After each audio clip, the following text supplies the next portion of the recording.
네, 오늘은 예수님의 사명, 나의 사명이라는 제목으로 여러분들과 같이 하나님의 말씀을 나누어 보고자 합니다.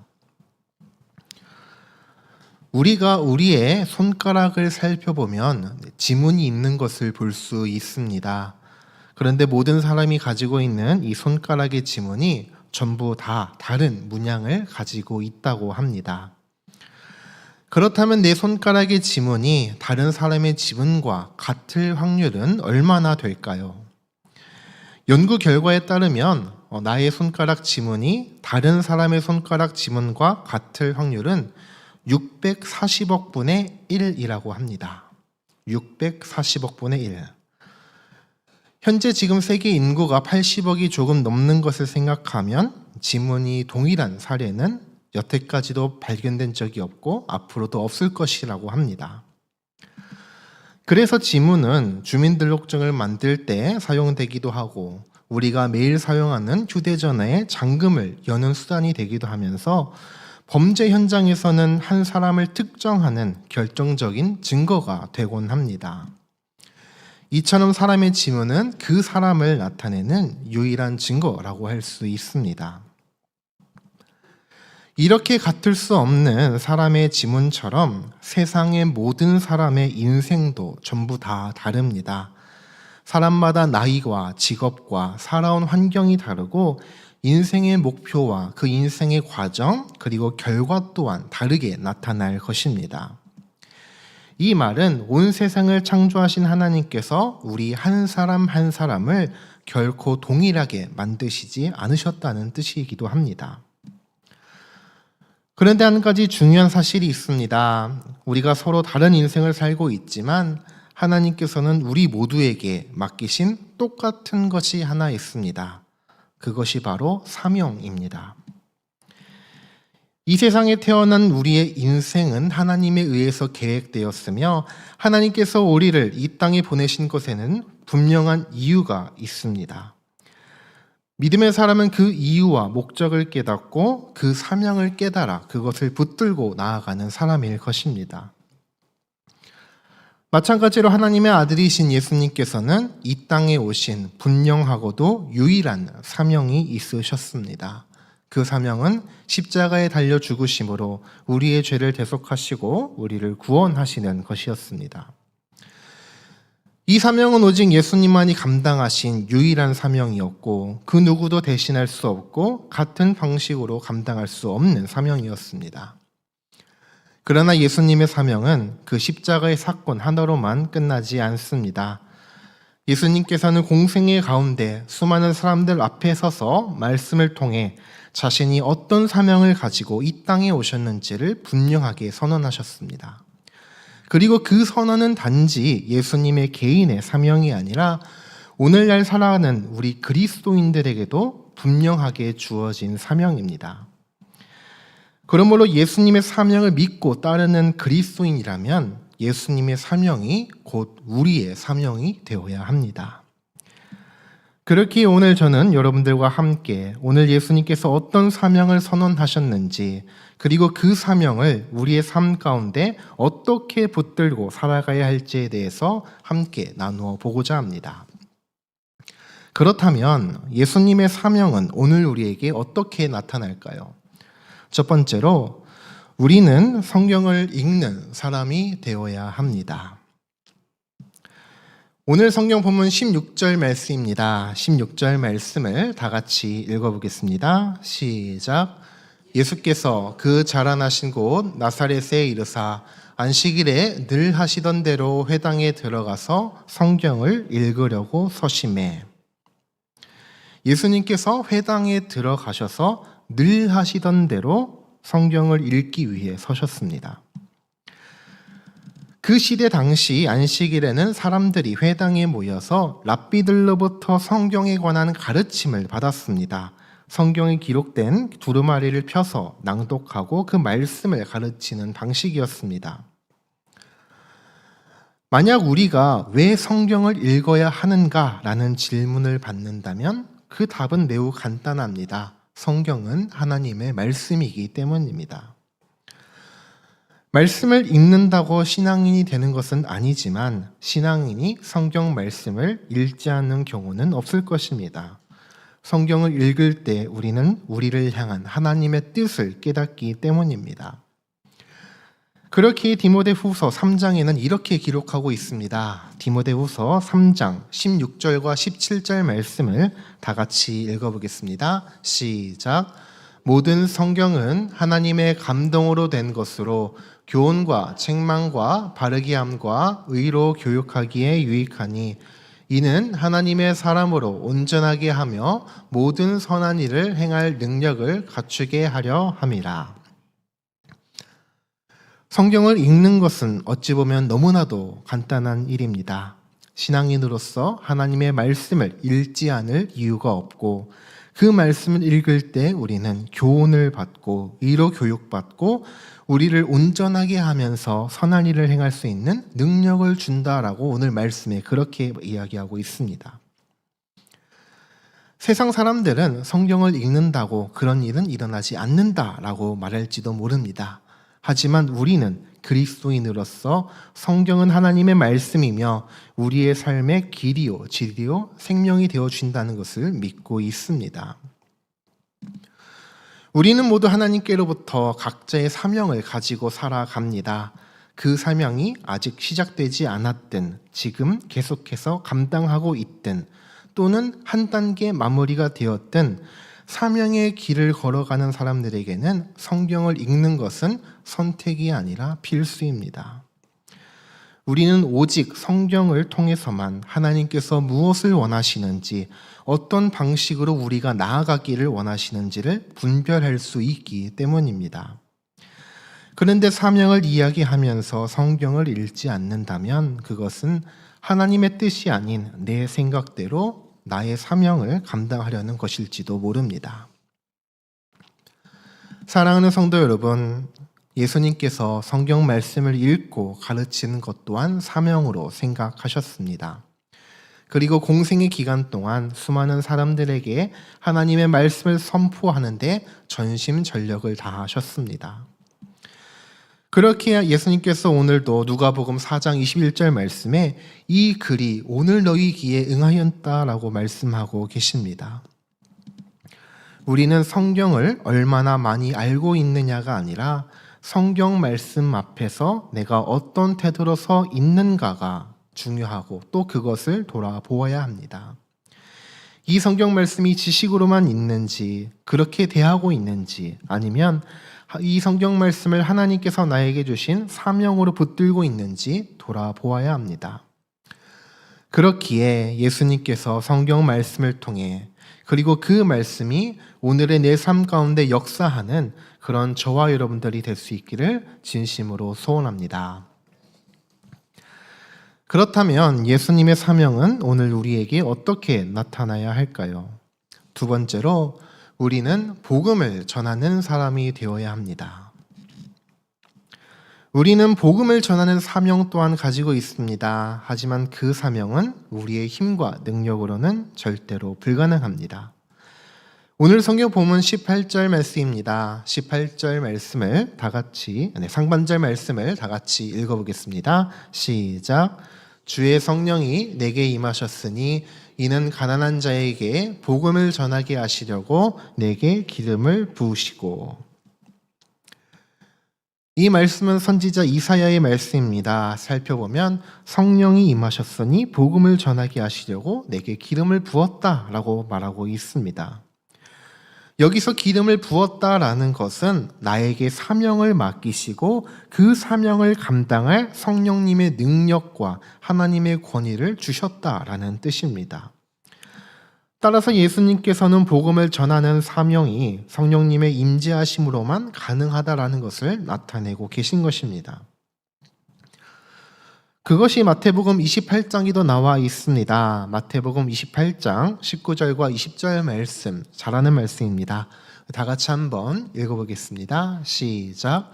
그러므로 너희는 가서 모든 민족을 제자로 삼아 아버지와 아들과 성령의 이름으로 침례를 베풀고 내가 너희에게 분부한 모든 것을 가르쳐 지키게 하라. 볼지어다 내가 세상 끝날까지 너희와 항상 함께 있으리라 하시니라. 아멘. 그렇습니다. 우리는 그리스도인으로서 하나님의 말씀, 진리의 복음을 전하는 사명을 가지고 있습니다. 이것이 바로 예수님께서 우리에게 주신 지상 대명령입니다. 우리의 손가락의 지문이 다 다른 것처럼, 우리의 모든 인생이 다 다른 것처럼 우리가 가진 재능과 달란트와 인생이 모두 다 다릅니다. 그러나 우리는 그리스도인으로서 하나의 사명을 목표로 성령님의 인도 아래 우리에게 맡겨진 역할과 그 자리를 발견하고 그에 따라 복음을 전하면 되는 것입니다. 여러분들도 잘 알다시피 우리 교회에서 목요일마다 붕어빵 전도가 있습니다. 지금은 방학 기간이지만 목요일마다 붕어빵 전도가 있습니다. 그리고 그 붕어빵 복음 전도를 위해서 전도자들이 각자의 역할을 담당하고 있습니다. 붕어빵 재료를 준비하는 사람, 또 굽는 사람, 또 붕어빵을 들고 전도하는 사람, 또 마무리 정리까지 하는 사람 등 각자의 위치에서 자신의 역할을 담당하고 있습니다. 만약 어떤 사람이 복음의 말씀을 통해 전도되었을 때 그것은 한 사람의 수고로만 이루어진 것이 아닐 것입니다. 누군가에게 복음을 전하는 것은 혼자서는 할 수 없는 일이기 때문입니다. 실제로 고린도전서 3장에서는 이렇게 말하고 있습니다. 고린도전서 3장 6절부터 9절까지의 말씀을 다 같이 읽어보겠습니다. 시작. 나는 심었고 아볼로는 물을 주었을 때 오직 하나님께서 자라나게 하셨으니 그런즉 심는 이나 물 주는 이는 아무것도 아니로되 오직 자라게 하시는 이는 하나님뿐이니라. 심는 이와 물 주는 이는 한 가지이나 각각 자기가 일한 대로 자기의 상을 받으리라. 우리는 하나님의 동역자들이요 너희는 하나님의 밭이요 하나님의 집이니라. 사랑하는 성도 여러분, 우리는 복음을 전해야 할 사명을 가지고 있습니다. 그리고 복음을 전할 때 우리는 모든 것을 할 수 없습니다. 우리가 성령님의 임재를 받아야 하는 이유가 이것입니다. 우리를 통하여, 우리를 대신하여 성령님께서 복음을 전하시기 때문입니다. 나는 할 수 없지만 성령님께서 하시고 우리는 할 수 없지만 우리 모두가 성령님의 임재하심을 받았을 때 복음을 전하는 사명을 붙들 수가 있을 것입니다. 그렇게 하나님의 말씀을 통해 복음을 전하는 사명을 깨닫고 성령님께서 나와 함께 하심을 기억하며 나에게 주어진, 우리에게 주어진 사명을 감당하는 그런 저와 여러분들이 될 수 있기를 진심으로 소원합니다. 그렇다면 예수님의 사명은 오늘 우리에게 어떻게 나타나야 할까요? 마지막 세 번째로 우리는 은혜를 전파하는 사람이 되어야 합니다. 성경 말씀을 읽고 복음을 전하는 사명을 깨닫고 나면 그 이후에는 자연스럽게 은혜가 전파되어집니다. 오늘 성경 본문 19절 말씀입니다. 19절 말씀을 다 같이 읽어보겠습니다. 시작. 주의 은혜의 해를 전파하게 하려 하심이라 하였더라. 먼저 이 말씀의 은혜의 해는 레위기 25장에 나타나는 희년을 의미합니다. 희년은 안식일이 7번이 지난 후 50년째 되는 해로서 자유와 회복과 희망을 선포하는 해입니다. 이 희년은 사람이 만들어낸 제도가 아니라 하나님께서 친히 정하신 제도이며 하나님께서 이미 결정하신 은혜를 선포하는 사건입니다. 그리고 그 희년의 완성은 예수 그리스도의 십자가 은혜로 나타났고 십자가 은혜는 다른 어떤 은혜로도 대체될 수 없는 유일한 은혜입니다. 그러나 예수님은 그 십자가의 은혜에서 멈추지 않으셨습니다. 우리의 일상과 삶의 자리마다 필요한 은혜를 계속해서 흘려보내 주셨고 그 은혜가 오늘날 우리에게까지 전해졌습니다. 그러므로 우리가 하나님의 말씀을 읽을 때 그 말씀은 그 사람의 말과 그 사람의 행동과 그 사람의 삶을 통해서 복음으로 드러나게 되고 그 복음을 통해 하나님의 은혜가 전파되는 것입니다. 제가 사역을 시작하면서 저는 하나님께 이건 절대 하고 싶지 않습니다 라고 기도한 것이 있습니다. 그것이 바로 전도였습니다. 그때 당시 저에게 알지 못하는 누군가에게 다가가서 말을 걸고 복음을 전한다는 것은 불가능에 가까운 행동이었습니다. 그런데 제가 서울제일침례교회에 와서 제일 먼저 맡겨진 부서가 바로 전도부였습니다. 전도부를 담당하라는 말을 들었을 때 저에게 한 가지 생각이 떠오르기 시작했습니다. 그것은 바로 철학가 니체의 신은 죽었다라는 말이었습니다. 그런데 아무리 생각해도 이 말이 너무 불경스럽기에 말을 조금 바꾸어야겠다라고 생각했는데 그 바뀐 문장이 바로 나는 죽었다라는 말이었습니다. 절대 하지 않겠다고 기도했던 그 전도를 제가 하게 되었고 더 나아가 전도부 담당 사역자가 된 것입니다. 전도부 담당 사역자로서 전도를 위한 예배를 준비해야 했습니다. 그런데 아무리 짧은 말씀이지만 전도하기 전에 함께하는 예배에 갑자기 제가 그 전도 부원들에게 회개하라 라는 말씀을 할 수도 없고 그 전도에 맞지 않는 말씀을 나눌 수 없다 보니 전도에 관한 말씀을 찾아야 했고 그에 관한 말씀을 준비해야 했습니다. 전도 초기에는 큰 문제가 없었습니다. 아는 말씀도 있었고 조금만 찾아보면 그런 말씀이 나왔기 때문입니다. 하지만 시간이 지나면서 전도 예배의 말씀을 사용하다 보니 사용할 수 있는 말씀들이 점점 사라지기 시작했습니다. 그러다 보니 매주 목요일 그 짧은 시간의 말씀을 전하기 위해서 저는 성경을 읽지 않을 수가 없었습니다. 그런데 정말 이해하기 힘든 일이 일어나기 시작했습니다. 저는 분명 전도의 말씀을 찾기 위해 성경을 읽었지만 그 성경을 읽다 보니 그 성경 말씀이 나에게 힘이 주는 말씀이 되었고 나를 위로하는 말씀이 발견이 되었고 더 나아가 수요 기도의 성경 본문이 발견이 되었다는 것입니다. 힘을 주는 말씀, 위로를 주는 말씀의 은혜는 여러분들도 다 겪어보셨으리라 생각합니다.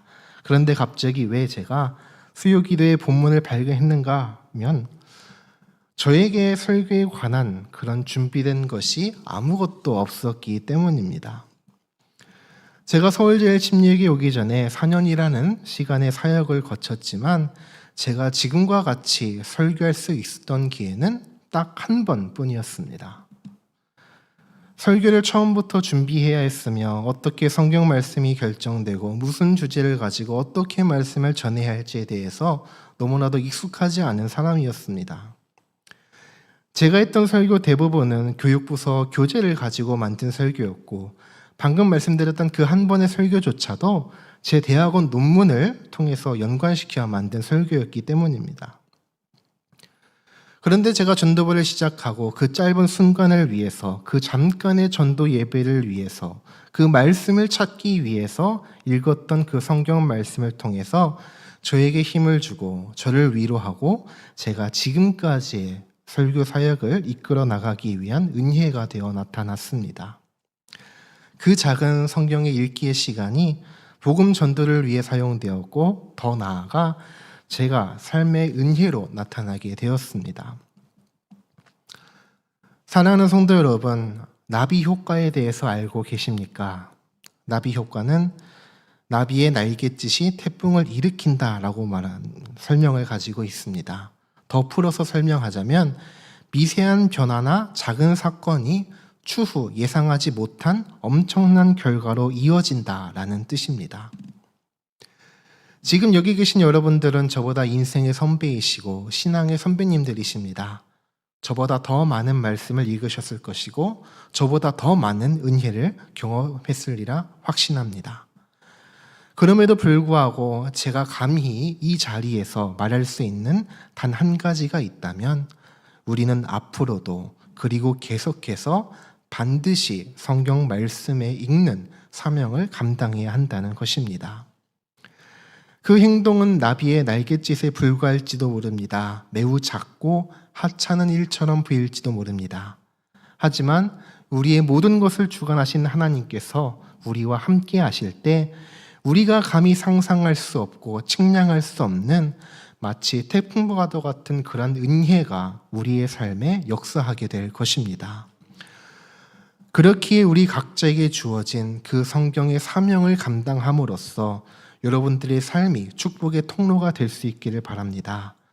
그리하여 하나님의 은혜가 여러분들 통해 전파되는 그런 은혜가 저와 여러분들에게 있기를 진심으로 소원합니다. 결론을 맺고 싶습니다. 예수님은 예수님의 사명을 분명하게 알고 계셨고 그 사명이 우리의 사명이 되라는 것을 깨달아야 합니다. 성경을 떠나서는 우리는 하나님 안에 거할 수 없습니다. 그렇기에 성경은 단순한 지식이 아니라 하나님의 뜻이 담긴 말씀이고 우리가 걸어가야 할 길을 분별하게 만들어 줍니다. 성경을 읽는 삶, 복음을 전하는 삶, 은혜를 전파하는 삶은 따로 떨어진 것이 아닙니다. 성경을 읽을 때 복음이 분명해지고 복음을 전할 때 은혜가 드러나고 은혜가 전파될 때 우리는 그제야 비로소 예수님을 닮아가게 됩니다.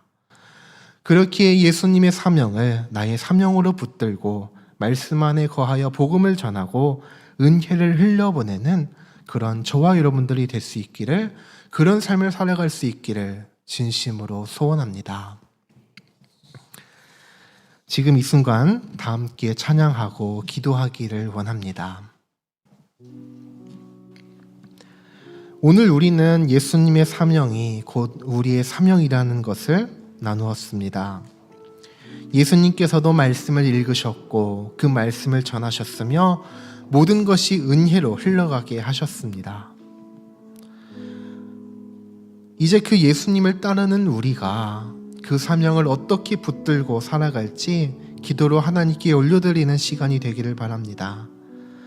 말씀을 통해 그렇구나, 그렇게 끝나는 것이 아니라 이 말씀 앞에서 나는 어떻게 살아가야 할까 하나님께 여쭙는 그런 시간이 되기를 바랍니다. 설교로만 머무르는 것이 아니라 우리의 고백이 되고 기도가 되고 삶의 결단이 되기를 바라면서 기도했으면 좋겠습니다. 그렇게 오늘 이 시간, 오늘 말씀을 위해서 기도할 때 다음과 같이 기도했으면 좋겠습니다. 말씀을 통해 하나님의 뜻과 사명을 깨닫는 성도가 되게 하여 주시고 성령님의 도우심으로 우리에게 맡겨진 그 사명, 복음을 전하게 하시고 그 받은 은혜를 삶으로 흘려보내는 그런 축복의 통로가 되기를 바라는 마음으로 우리 다 같이 사명 찬양하고 기도하며 나아가겠습니다.